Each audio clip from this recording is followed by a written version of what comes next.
warahmatullahi wabarakatuh, Kang Bro. Ketemu lagi dengan Iwan Benaran Cak, langsung dari Jember, Kang Mas. Jadi nyuwun sewu, minta maaf YB, sudah hampir 8 hari nggak ngepost video sama sekali karena kita sedang lebaran mudik, Cak. Ya tidak ada waktu, Cak, untuk ngotak-atik video, tapi IWB sedang berusaha keras. Apalagi sekarang ada barusan saja ya race kota Amerika, dan kita harus membahas ini, Cak. Soalnya seru banget. IWB katakan ini adalah sebuah race yang luar biasa, khususnya bagi Pedro Acosta. Dan kita sudah pernah bahas ini, Cak, bahwa Pedro ini adalah calon pengganti Marquez. Bagaimana talentanya, dan sampai harus ingat, Cak, Pedro Acosta nunggang motor yang notabene tidak difavoritkan juara di Texas, tidak difavoritkan bisa masuk podium di Texas, tidak difavoritkan untuk nyodok di depan, bahkan sempat leading dan juga pada akhirnya finish di posisi kedua, hanya kalah dari Maverick Vinales yang juga luar biasa. Ini sebuah progres yang kita perlu baca, bagaimana Aprilia yang tidak juga pernah kita kalkulasi tiba-tiba ngobrak-ngabrik pasukan Ducati, tiba-tiba menghancurkan semua rivalnya, dan ini adalah sebuah rekor tersendiri bagi Maverick Vinales karena Vinales sekarang sudah masuk histori MotoGP di mana dia adalah pembalap di era modern. Setelah 20 tahun lamanya, tidak ada satupun yang bisa juara menggunakan motor berbeda dengan 3 brand berbeda, maksudnya, Cak, ya. Dan ini adalah sebuah rekor tersendiri bagi Vinales, dan bahkan rekor Vinales ini mengalahkan Jorge Lorenzo ataupun Valentino Rossi yang gagal mengoleksi triple winner, ya. Jadi kita tahu bahwa Rossi sempat dari Honda kemudian ke Yamaha juara, tapi di Ducati gagal sehingga dia hanya double winner. Artinya hanya menggunakan 2 brand yang berbeda, sementara Maverick Vinales menggunakan 3 motor berbeda, Suzuki, Yamaha, dan ke Aprilia. Akhirnya Vinales bisa tersenyum ceria, Cak. Nah, ini akan kita bahas pelan-pelan, dan teman-teman, kita juga kaget ya dengan Pedro Acosta yang begitu cepat. Kita nggak pernah menyangka Pedro sebegitu kencang kemarin, dan kita juga harus fokuskan di sini bahwa Pedro ini adalah pembalap yang baru saja nunggang MotoGP machine di kota Amerika, Cak, di Texas, Amerika. Dia adalah pembalap yang baru saja nunggang MotoGP yang notabene beda. Engine-nya beda, kemudian dari bannya beda, elektroniknya luar biasa berbeda. Dan ini yang membuat kita juga menjadi sangat salut dengan Pedro Acosta. Bagaimana dia rapih dan dia juga bisa bertarung melawan Jorge Martin. Dan ini akan menjadi sebuah pembahasan kita. Kita juga sangat penasaran dengan Marquez. Kenapa dengan Marquez? Dan ternyata Marquez menggarisbawahi bahwa dia ada masalah dengan remnya. Dia mengeluh dengan remnya, dan kita akan bedah kenapa sih dengan remnya. Termasuk juga what happened ayak now dengan Pecco Bagnaia, Cak, yang sebelumnya berpotensi. Kita tahu 2 tahun yang lalu Pecco juga sempat leading walaupun dia crash, walaupun tahun kemarin dikuasai oleh Honda lewat Alex Rins. Pecco keteteran, Cak, kemarin benar-benar suffering, ternyata ada masalahnya. Kemarin pada saat race di Amerika, di Red Bull ya Grand Prix Americas, kita pastikan bahwa Maverick Vinales menjadi pembalap yang juara di sana, ya, jadi menguasai kota Amerika, bahkan dari sprint hingga race minggu. Itu adalah sesuatu hal yang luar biasa.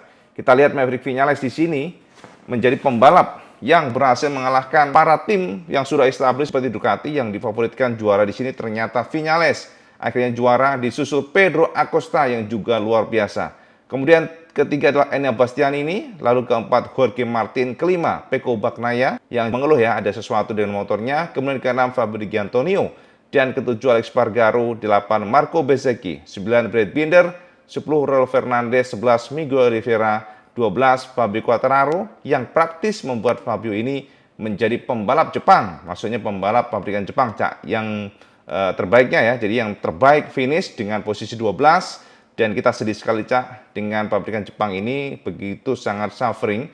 Kita akan bahas nanti. Dan ke-13 adalah Jack Miller yang sempat bersenggolan dengan Marquez dan sempat membuat sidepod motor Marquez Proto, Kang Mas, yang sebelah kiri. Lalu ke-14 Augusto Fernandez, 15 Alex Marquez, dan 16 Luca Marini. Dan not classified atau crash adalah Marc Marquez, Alex Rins, dan Joan Mir, termasuk Morbidelli, Nakagami, dan Joan Zarco. Ini adalah hasil race 20 lap yang setara dengan 110,26 km yang digelar kemarin di Amerika. Kita lihat sekarang siapa fastest lap each rider-nya. Ini akan menarik, kita akan intip di sini, Cak. Nah, ini Kang Mas, siapa menyangka ternyata untuk pembalap yang menorehkan fastest lap each rider-nya tetap dikuasai oleh Maverick Viñales. Jadi teman-teman, pada saat race kemarin kita sangat maklum kalau Viñales akhirnya juara, karena ternyata jika kita lihat dari fastest lap each rider-nya, no doubt dan tidak bisa kita bantah, Maverick adalah pembalap tak terbantahkan soal speednya. Maverick di sini menjadi pembalap terkencang pertama dengan 2 menit 02.575 detik. Artinya race pace dari Maverick memang luar biasa. Bahkan Pedro Acosta menyebut Maverick Viñales ini melesat seperti roket. Itu kata Pedro Acosta. Dan kedua ternyata Pecco Bagnaia, Cak. Nah, ini kita akan bahas karena Pecco ini sebenarnya kencang ya. Dia menorehkan fastest lap each rider-nya itu di lap kedua, dan memang ada sesuatu setelahnya. Kita akan bahas nanti di mana dia saat ini menjadi pembalap terkencang kedua dengan gap yang cukup jauh ya dibandingkan dengan Viñales, yakni hampir setengah detik. Dan kemudian ketiga Pedro Acosta dengan 2 menit 02.966 detik. Lalu ini Bastian ini keempat, dan terkencang kelima Jorge Martin. Baru ke-6 Marc Marquez, ke-7 Miguel Oliveira, dan 8 Franco Morbidelli. Lalu 9 Fabio Di Giannantonio, 10 Raul Fernandez, 11 Alex Spargaro, dan berturut-turut 12-13 Brad Binder, Alex Marquez, Jack Miller, Marco Bezzecchi, dan terakhir adalah Nakagami. Ini adalah ranking para pembalap yang sukses menorehkan pembalap terkencang ya pada saat race kemarin. Dan ternyata Marquez di sini menjadi pembalap yang sukses membuat GP23 terkencang. Artinya dia adalah pembalap yang bisa membawa GP23 mepet di posisi ke-6 besar soal kecepatan, karena rata-rata di atas ini adalah para pembalap yang menggunakan GP24. Itu yang kita bisa simpulkan. Dan teman-teman semuanya, kita akan bahas satu persatu dari Pedro Acosta dulu. Pedro Acosta ini menarik saya karena sebelumnya ternyata ada sedikit debat, bukan debat sih sebenarnya, dari timnya juga sangat percaya dengan Pedro. Tapi ada sedikit masukan dari Pedro Acosta. Para pembalap kemarin rata-rata menggunakan komposisi ban depan medium dan belakang soft. Itu bisa kita bongkar semuanya, di mana Michelin ternyata dipandang lebih cocok soft ya di sirkuit Texas Amerika. Itu berdasarkan suhu yang memang tidak terlalu tinggi, groundnya yang tidak terlalu ekstrim. Tapi ternyata Cak, Pedro Acosta tidak mau Kang Mas. Jadi Pedro ini memberikan masukan kepada timnya supaya menggunakan ban belakang tipe medium, karena dia merasa secara feel dia cukup oke dengan medium. Walaupun konsekuensinya jika dia menggunakan tipe ban medium maka startnya bakal kedodoran, sebab untuk tipe ban medium tentu saja temperaturnya sedikit lebih lambat ya untuk mencapai titik idealnya dibandingkan dengan tipe soft, dan ini akan merugikan pada saat start. Tapi ternyata itu tidak terbukti, Cak. Kita lihat kemarin bagaimana Pedro melesat dan berhasil menjadi pembalap yang leading sebelum disodok atau digedor oleh Jorge Martin, dan terbukti ternyata ya kita tahu bagaimana konsistensi Pedro yang luar biasa di saat para pembalap lain yang menggunakan ban tipe soft belakang kedodoran, ternyata Pedro Acosta dan Maverick Viñales yang mampu di depan. Jadi teman-teman, betul kata sampean bahwa Viñales juga sama dengan Pedro, pembalap dua inilah yang menggunakan tipe ban belakang medium. Jadi hanya dua-duanya ini yang menggunakan ban belakang medium di saat mayoritas para pembalap MotoGP menggunakan tipe ban soft, dan ternyata secara kecepatan konsistensinya sangat luar biasa dibandingkan dengan para pembalap yang menggunakan tipe soft belakang, di mana mereka cepat pertama tapi di end of the laps ya lama-lama kedodoran, Cak. Dan jika pertanyaan adalah bagaimana dengan Marquez IWP? Marquez menggunakan tipe ban belakang soft, tapi ya kita nggak tahu ya apakah dengan kondisi yang kemarin Marquez seandainya nggak crash bisa berkompetisi melawan Viñales ataupun Pedro Acosta. Kita nggak tahu, sebab secara race pace sebenarnya Marquez ini cukup kencang tapi tidaklah yang luar biasa kencang. Itu yang bisa kita simpulkan. Nah, Pedro akhirnya sukses ya, Cak. Dan sama tahu nggak, ternyata Pedro mengakui bahwa dia adalah pembalap yang banyak belajar dari Marquez. Sama lihat ya di sini ya potongannya bagaimana Pedro menyebut bahwa dia banyak belajar dari para pembalap MotoGP, khususnya Marc Marquez yang memang bertalenta. Jadi Pedro Acosta mengakui di belakang Marquez dia banyak belajar, dan itulah yang membuat dia semakin paham bagaimana menghandle MotoGP machine. Karena saat ini dia berusaha untuk controlling ya, Cak ya kan. Sebelumnya sama tahu bahwa Pedro ini senangannya ngedor, dan pengalaman dia pada saat di Portimao serta sprint kemarin membuat matanya melek bahwa Raiso Kang Mas ini tidak bisa nih asal gedor dan gedor. Makanya kemarin kita lihat Pedro Acosta melakukan manajemen tire dan berhasil ya, kita pandang berhasil, walaupun memang Maverick adalah pembalap yang luar biasa kemarin. Seperti di liga atau level yang berbeda. Itu wah luar biasa. Nah, itu yang bisa kita simpulkan dari Pedro Acosta. Jadi Pedro ya, luar biasa Pedro Acosta. Pokoknya ini pembalap yang bakal ngerecokin. WP sangat yakin bakal ngerecokin karena menggunakan motor yang notabene ya. Di saat lainnya, Brad Binder, Jack Miller kedodoran. Kita tahu kan bagaimana posisi mereka. Tapi ternyata hanya Pedro Acosta yang mampu berjibaku melawan Ducati dan juga Aprilia. Itu Pedro Acosta. Nah, kemudian kita intip dengan Maverick Viñales. Yes, Viñales, Cak. Ini kita juga sebenarnya ya sudah cukup feeling sebenarnya Maverick Viñales ini akan bagus ya. Tapi begini, Cak. Konsistensi Viñales ini kan menjadi salah satu keraguan kita yang paling utama sebelumnya. Karena kita tahu bagaimana Viñales yang memang kencang. Viñales itu kencang, Cak. Dari dulu kencang. Tapi masalahnya adalah Maverick adalah pembalap yang less konsisten. Jadi kalau kita lihat kurang konsisten. Tapi ternyata dengan adanya seri Portimao serta Amerika ini membuat mata kita melek nih sekarang. Gila, ternyata Viñales ini sudah beda loh. Jadi dia lebih matang dan kita juga harus berikan acungan jempol buat para tim Aprilia bagi para engineeringnya yang mampu meracik sebuah mesin yang sangat konsisten di berbagai sirkuit. Itu adalah tantangan mereka ya. Dan kita harus akui pula bahwa secara layout ternyata Texas dan juga Portimao cocok buat RSGP. Dan itu terbukti kemarin bagaimana Maverick yang mengatakan bahwa secara sensasi luar biasa, Maverick adalah salah satu pembalap satu-satunya setelah 20 tahun lamanya yang mampu mengalahkan rekor Lorenzo ataupun Valentino Rossi. Jika kita mengacu pada sejarah, Cak, hanya 4 pembalap yang sebelumnya memenangkan balapan kelas Premier 500cc ataupun di MotoGP dengan 3 merek motor berbeda sejak kejuaraan dunia yang dimulai pada tahun 1949. Jadi saya harus tahu bahwa sejak 49 itu hanya ada 4 pembalap yang bisa mengoleksi kemenangan dengan 3 motor merek berbeda. Yang pertama adalah Mike Hellwood. Ini adalah pembalap yang menang di atas mesin Norton, MV Agusta dan juga Honda di kelas 500cc pada tahun 60-an. Dan lebih dari 1 dekade kemudian lahirlah Randy Mamola yang menyamai rekor Mike Hellwood ya dengan kemenangan bersama Suzuki, Honda dan Yamaha di tahun 80-an. Kemudian yang ketiga muncul pembalap Amerika yakni Eddie Lawson yang bergabung dalam daftar 3 kemenangan di atas mesin berbeda. Saat itu Eddie menggunakan motor Honda ya di tahun 84-89 dan kemudian dia juga menang bersama Kagiva. Dan dia juga sempat bersama Yamaha. Artinya ada 3 merek yang berbeda dan dia menang saat itu, yakni Yamaha, Honda, dan Kagiva. Kemudian Loris Capirossi. Ini adalah pembalap yang juga luar biasa, Cak. Loris Capirossi mengoleksi kemenangan bersama Yamaha di tahun 96, kemudian dengan Honda di tahun 2000, dan membawa Ducati pada kemenangan pertamanya di tahun 2003. Itu adalah tahun kemenangan bagi Capirossi dan juga mesin Desmos Medici. Dan setelah 20 tahun lamanya, Cak, akhirnya nama Maverick Viñales masuk di sana, sehingga sekarang Maverick bersanding dengan nama-nama para pembalap legendaris yang membuat Maverick tentunya akan sangat bangga. Jadi selamat buat Maverick Viñales dan juga Aprilia yang luar biasa mampu mengantarkan Maverick juara di Amerika kemarin. Jadi congratulations. Nah, sekarang pertanyaannya, Cak WP, what happened ayak naon dengan Pecco Bagnaia? Kang Mas, Pecco sebenarnya tidak buruk. Kita lihat bagaimana dia bisa menghantam fastest lap-nya ya di lap kedua, dan itu artinya secara kecepatan Pecco ini bagus banget.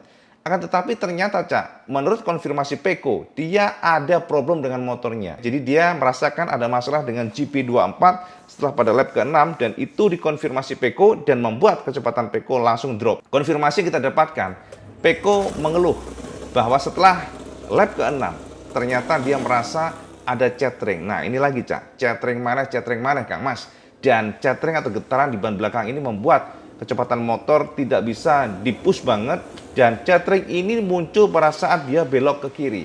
Pecco Bagnaia ya tidak mampu berbuat banyak untuk mengejar Marquez ataupun para pembalap di depannya. Berikut kata Pecco Bagnaia yang kita terjemahkan dari MotoGP, apa yang terjadi dengan motornya dan kenapa dia kesulitan untuk masuk podium. Berikut kata Pecco Bagnaia. Pagi ini aku menggunakan ban dari balapan sprint hanya untuk menambah putaran pada ban bekas dan memahami apakah ban soft bisa digunakan sepanjang balapan.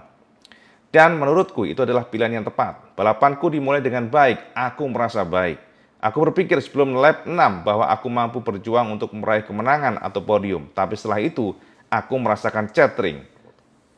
Banyak getaran di sisi kiri dan sangat sulit untuk mengatur semuanya.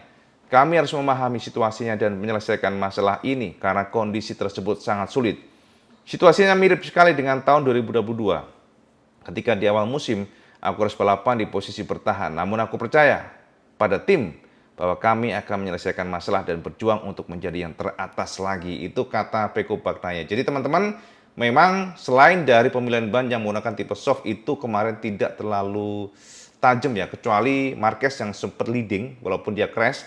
Tapi yang jelas kemarin para pembalap menggunakan tipe soft ban belakang tidak bisa di depan kecuali Enea Bastianini yang memang juga sangat konsisten.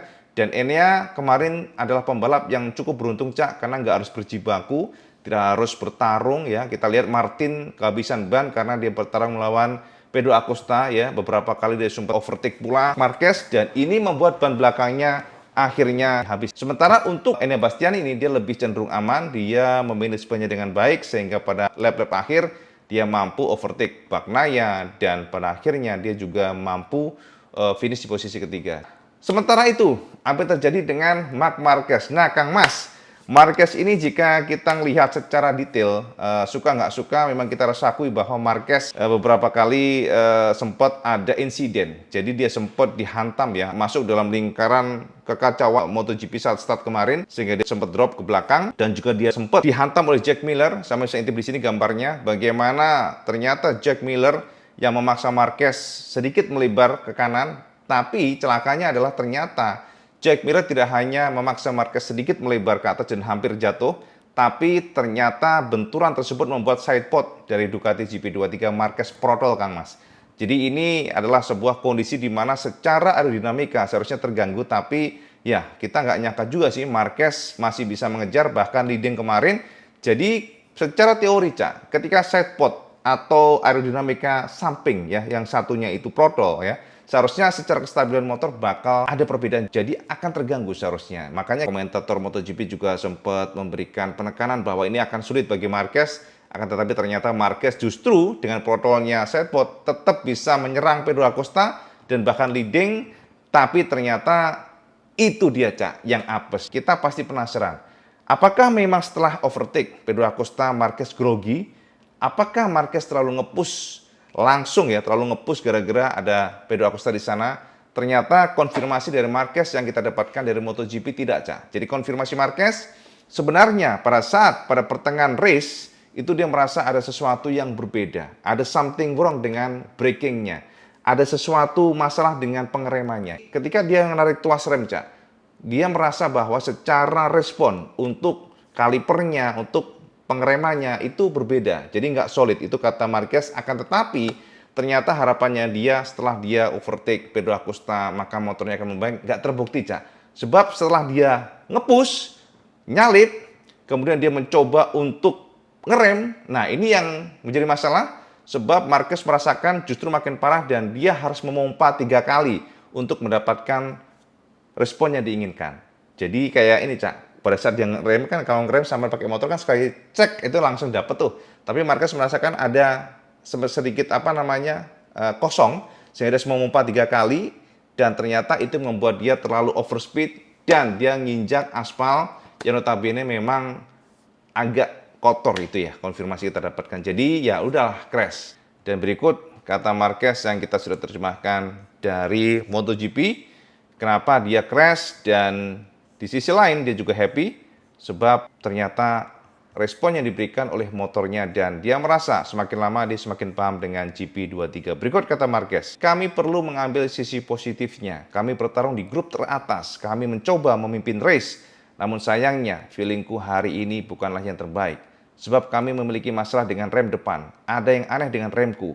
Ketika tuas rem aku tarik responnya kurang solid. Oleh karena itu aku berkata, oke, cobalah untuk memimpin race dan mari kita lihat apakah ada kemajuan. Namun sesampainya di tikungan 11, feelingku semakin tidak nyaman sehingga aku harus menarik tuas 3 sampai dengan 4 kali agar motor berhenti. Itulah mengapa aku meningkatkan kecepatan dan kehilangan bagian depan. Tapi terlepas dari itu, secara umum feelingku terhadap motor sepanjang akhir pekan bagus. Kami terus berkembang dan saat warming up kami melakukan perubahan yang juga membantuku. Jadi aku senang, jalannya balapan sendiri luar biasa, aku menikmatinya. Sayangnya di tikungan pertama aku melebar karena kontak dengan pembalap lain dan banyak pembalap yang menyalipku. Kemudian aku bisa recovery. Sayangnya aku harus memperlambat laju motor agar tidak menabrak Martin dan kemudian Bagnaia menyusulku lagi, lalu aku kembali menyalipnya. Jadi kecepatannya ada, levelnya ada. Ini adalah yang paling penting. Sekarang kami berangkat ke Jerez, kami akan terus berkembang dan mari kita lihat apa yang bisa kami lakukan di sana. Selangkah demi selangkah kami semakin kuat dengan pembalap teratas. Itu kata Marc Marquez.